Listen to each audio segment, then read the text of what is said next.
Hello, everybody, and welcome to the 26th episode of Late Night Gaming. I am your host, Kevin Unfitz-Guskowski. Now, I had this really cool thing that I was going to have just at the beginning and all this really nice stuff, but it seems like the audio isn't going to come through correctly. I'm not sure why or what's going on with it, but I am still going to continue on with showing you some of the previews that I had readied for you guys today. Bear with me while I get a little bit more situated here. But without further ado, I'm going to jump right into the news here. So one of the big things that I read, I don't know, sometime this afternoon, was that we've got these guys, Oculus Rift versus the ZeniMax. So apparently, a couple of months ago, Oculus Rift was bought out or bought by Facebook, as we all know. About $2 billion, just flashing around money, Mr. Zuckerberg, go for it. And it turns out that as soon as that happened, ZeniMax was like, oh, no, we need a piece of that. And they decided to file a suit that says that ZeniMax, gosh, what's his name? John something. John Cormack developed some of the key components while he worked for ZeniMax. And because he did that, ZeniMax is looking for royalties, looking for money based on the fact that they think that he designed some of the core elements of this while he was working there, and he's like, no, that's not true at all. I did nothing based on Oculus Rift while I was working for the company. He even came out and I quote, ZeniMax's complaint falsely claims ownership in Oculus VR technology and a transparent attempt to take advantage of the Oculus VR sale to Facebook. By deliberately misstating some facts and omitting others, ZeniMax makes the incredible assertion that it, a video game software publishing company for personal computers and consoles like Sony PlayStation, invented and developed a virtual reality hardware and software system. So essentially what they're saying is there's no way you could have done it. The only thing that you really are is a publisher. You're not a developer or anything else like that. So how could you possibly lay a claim or a stake to something that we've worked so hard on getting all the funding for, the Kickstarter up, and all this other stuff? So Oculus, the folks over at Oculus, John McCormack and everyone else, decided that they are going to take this to a jury. They're going to let people out there decide what's going to happen with the Oculus Rift, as far as do we owe ZeniMax any money, or do they owe us money, or what's the big deal there. I don't think ZeniMax has a leg to stand on here. I'm pretty sure that ZeniMax is just going to go by the wayside on that one. Like, they really can't claim. I don't get it, I guess. I don't know. I'm not a lawyer, so I really can't. I can't sit here and be like, well, it makes perfect sense, or it doesn't make any sense. But to me, a publishing company has no right to say, well, he developed some code while he was here, and key parts of what he created is ours because of that. And I understand no competes and stuff like that. I mean, Bill Gates is still getting picked on by the fact that he developed Windows while he was at IBM. But who cares? The fact of it is that this is a game changer. ZeniMax wants part of the money because they feel that they're entitled to it, which I completely disagree with. And we'll see what happens. I mean, I'll keep you guys informed as much as I can. The next big thing that I want to talk about, just because I am on this kick with conventions, and this convention really strikes me in a way that no other convention strikes me, and I really wish I was going this weekend. Unfortunately, I can't make it to San Francisco in a day. Well, I could, but I just don't have the money, and, well, it's unfortunate. But we're talking about Gamer X2. Starts on Friday, yep, and it's going to go until Sunday. It is a convention for the LBGT gamers and allies, and I watched there's a cool little video on their website, so I encourage you to go watch it. It is in the show notes, gamerx.com. It's GAYMERX.com. This is the second year they've done it, and it's for folks who play games that are gay and lesbians and bi or whatever they claim to be. And it's right in the middle of Pride Fest in San Francisco, which is really huge. And even Apple is being a part of the Pride Fest to make sure, they're supporting the type of people that work for their company. I think this is great because conventions give nerds and geeks a place to go and feel safe.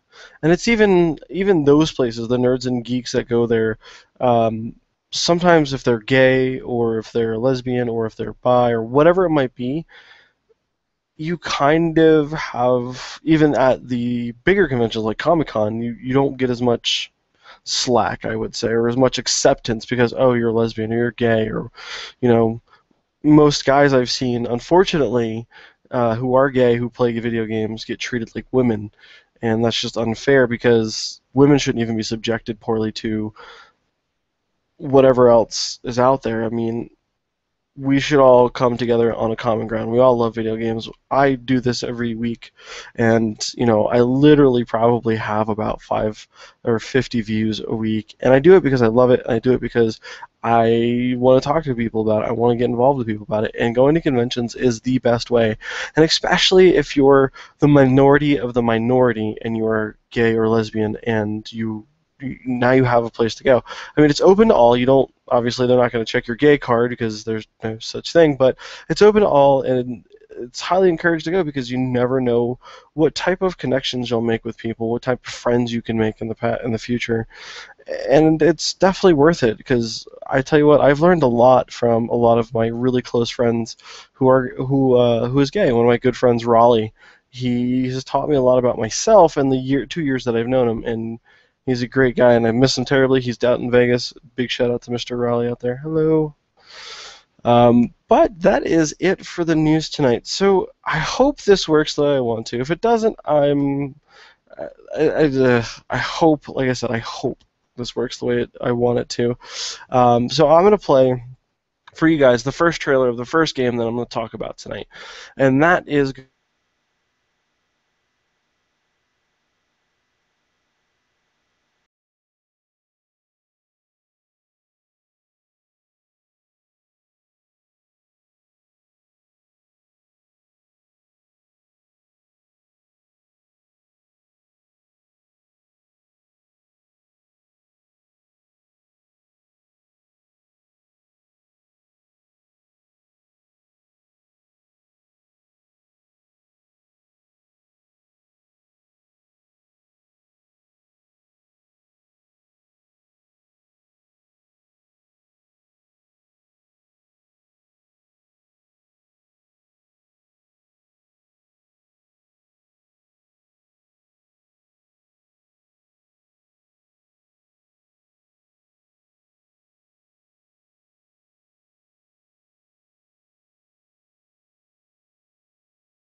Okay, so you guys can actually hear me again, but you may not be able to see me. Here we are. Here we go. Back up. Back in action. Totally zoomed in. Weirdly zoomed in there. Anyway, let's see.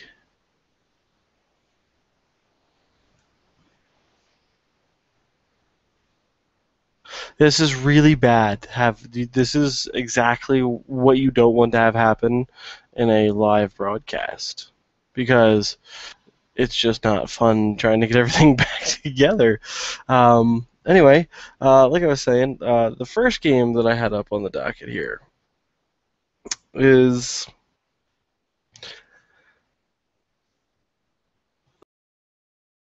Civilization Beyond Earth. Is one of the games that I really thought I would like, so I decided to kind of take a look at it. It's being developed by Firaxis Games, published by 2K Games. Distributors are going to be Take-Two Interactive. Designers are Will Miller, David McDonald. Sorry, I can't pronounce his last name.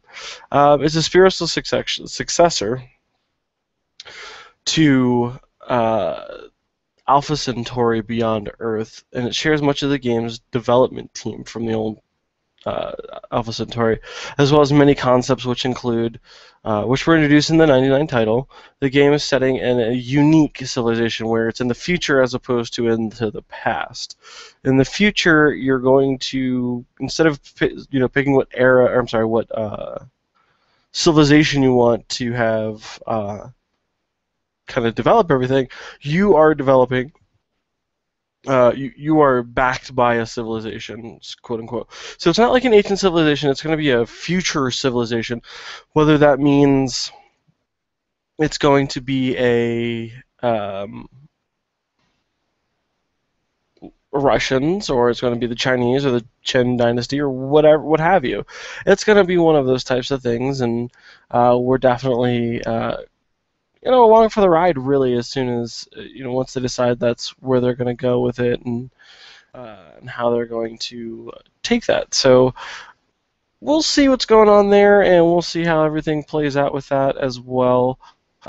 So who knows? We may see that those types of civilizations coming through and all that other fun stuff. The game is also going to be based on what choices you make in the very, very beginning. So if you make a choice of going with, say, the I don't know, the Japanese dynasty as opposed to the Americans, or the Russians as opposed to whatever else, you might find that the game will play very much different than it used to, and or I'm sorry, very much different through each playthrough. So the beginning has a huge effect on what's going to happen in the end, according to what they're saying here. Now, this is based on a traditional MMO. I'm sorry, not MMO, but a traditional RTS style game where you do have your resources that you have to gather. You have to build the buildings and things like that, and turn-based. And a lot of these turns can get to be hours and hours long because of how long you can play the game for.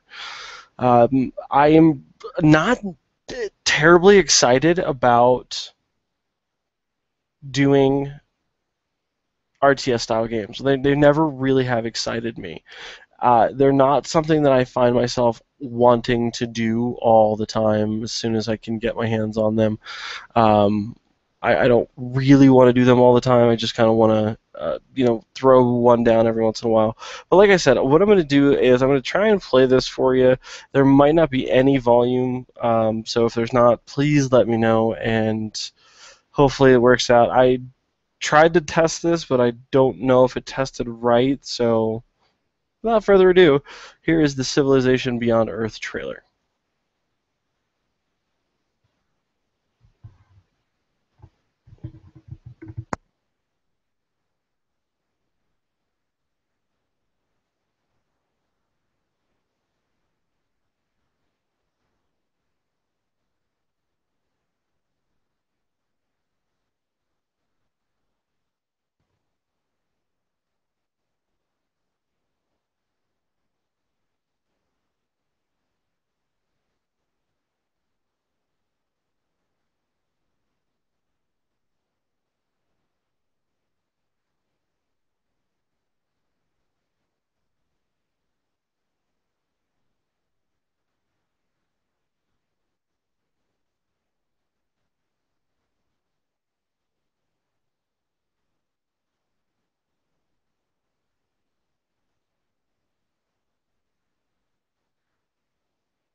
I muted my microphone so nobody would hear me. Yeah, so the audio didn't come through on that one, and I do apologize about that. So hopefully, um, I won't leave you guys hanging on this one. Anyway, that's what it looks like. They're not what it looks like, but that's the idea behind the game. The whole premises behind it is that the civilization, they had to make some really hard decisions, and in doing that, uh, it didn't quite pan out the way they wanted to. In the very beginning of that, you will see that there's some water there where there used to be a desert, so things are not quite what they should be in that trailer there.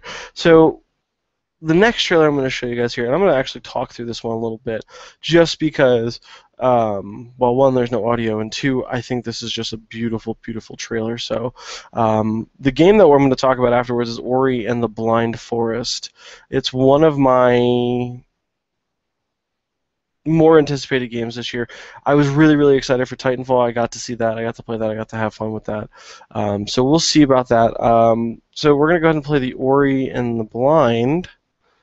And I'm going to talk through this one. So I'm going to go ahead and cue that up there. So the artistry in this game is just beautiful. It's meant to look hand-drawn. It's meant to look a little classic, if you will. What you're looking at here is the mother, if you will. This is and it's going after a, or not going after, it's looking at Ori, which is the white spirit guardian. And long ago, Ori fell to the earth, as you're looking here, and I think the name of that is the Sain, S-A-I-N, and it's pronounced a little differently, but the Sain kind of loves it and takes care of it. And then you see the malevolent Kuro, who appears and takes Ori's mother from him, which would be the Sin. And as you start off, you are going through and you're getting stronger and stronger, and you're trying to track down your mother. And it's kind of got an idea of, a feel of, games like, movies like The Iron Giant, The Lion King, more of a coming-of-age type thing here. So I think the artistry in this is just gorgeous, and just like the story and the feelings that you get portrayed from a video game, and that's really what I love about this preview so far. It's one of my more favorite previews as the whole thing. And I really, really, really think that this game is just going to be a lot of fun. The mechanics in this game haven't really been discussed or even released, but it looks, as you could see, Ori and the Blind Forest, developed by Moon Studios here.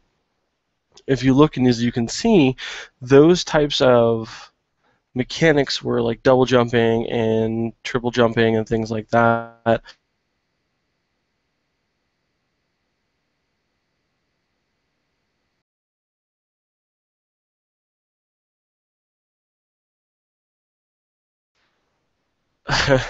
And yet another error. So I'm just having a rough time tonight with my Hangout and my system. So I really do apologize, guys, about everything that's going on tonight.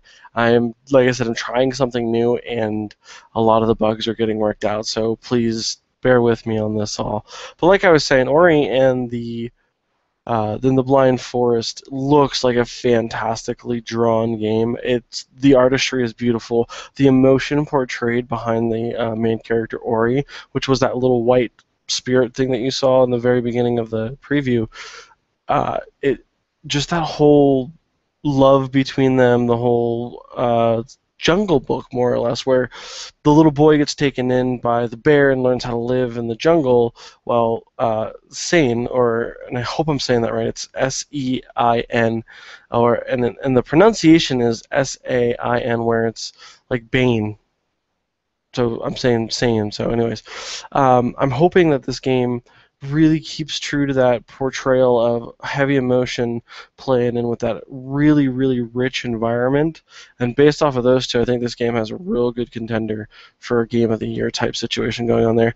Of course, games like, and I hate to say it, but like Madden 2015 always go for that stuff, because the physics and the stuff like that doesn't really change. The characters are what really change in those games, and it's really not, year after year after year, it's really not a different game. It's just a reskinned game. this is a brand new idea and a brand new thought process with Ori. You, like I said, control Ori, and long ago you fell into the forest, and you're trying to find your mother after the malevolent Kuro takes your mother from you. It's been in development for about, I think what I'm reading here is about 2 years. It's developed by Moon Studios. It's being published by Microsoft Studios, and the engine is the Unity engine. Unity is apparently a pretty easy engine to start getting things done with, so if you're into that stuff, check out Unity. It's going to be on the on the Xbox One and only on the Xbox One. It's exclusive, obviously. Also, it's coming out in the Q3 of 2014, so in the fall of this year. And it's a platformer, so you're jumping around and going back and forth between different things. So it's a really original idea to a game. It's got some Metroid feel to it. They've actually said that a lot of the game mechanics are derived from Metroid, and that you will see and feel a lot of that type of gameplay, like Zelda Link from the Past type thing, into that game and feeling into that game. One of the former team members of Blizzard, Thomas Mahler, is the artist, one of the lead artists on Ori. So the game is looking gorgeous. It is designed to look exactly the way it's supposed to. The core components of the game, like I said, have not been revealed. They did say, like, look for it to be like a Jungle Book, a coming of age type story, an Iron Giant, Lion King type thing, and it's being drawn on one large map, and it's planned to be rendered in 1080p at 60 frames. I mean, this game is going to look amazing, and I'm really excited for it. As soon as I get my hands on it, I'm going to. One last piece of news before I let you all go. If you pre-order Destiny, you will get the open beta, which is coming up, I think, in 2 weeks, in July 22nd to the 30th. I'm not sure. So if you're if you want to do the Destiny beta, now is your chance to get into it for 100% in. You'll get to play the game, you get to test it out with everybody else. Guys, I would love if you guys could go to latenightgaming.net, hit the donate button there so that I can get better equipment. Obviously, the stuff is starting to fail out on me, and it's kind of embarrassing. Also, twitter.com/unfitgames if you want to visit me there. That's where I post a lot of stuff. I'll post a lot of articles that I've been reading, a lot of stuff that might not make the cut for the show or that I feel isn't as important as the others. Facebook.com/LNGcast is where you'll find Facebook. Google the plus late night gaming plus late night gaming net. YouTube.com/user/LNG live. Please, the more you guys get over there, the more you guys hit like, the better it is for me, the better I can partner, and the better these get. So let me know how you guys thought about this, minus the glitches, because I'll obviously have to take care of those. Let me know how you feel about the format here. It's going to go news, and then some games, and then some little chit-chat in the front. Next week, for those of you who are going to watch this, I will be bringing a friend on here. Hopefully we'll be doing half hour to an hour show like we usually do. We're going to do the same format. Hopefully I can get everything going and keep everything rolling. So look for that next week, and see you guys next week. Have a good week.